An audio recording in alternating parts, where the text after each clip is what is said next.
দুই বন্ধুর বহু বছর পর দেখা। প্রায় ৩০-৪০ বছর পর। এই সেই ল্যাংটা কালের বন্ধু। প্রাইমারি লেভেলের বন্ধু। আর বন্ধু আসলে ওই লেভেলেরই হয়।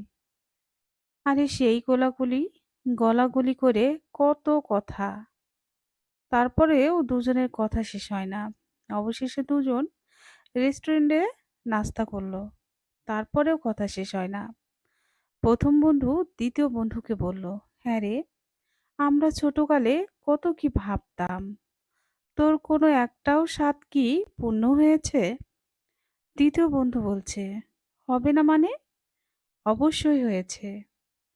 প্রথম বন্ধু বলছে, তাই নাকি? খুলে বল না।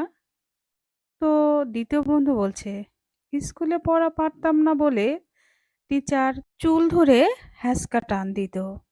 তখন ভাবতাম মনে মনে, ইস, যদি মাথায় একটাও চুল না থাকতো। কিন্তু দেখ এখন, আমার মাথায় একটাও চুল নেই। তাহলে তো আমার স্বাদ পূর্ণ হয়েছে। কি বলিস বন্ধু?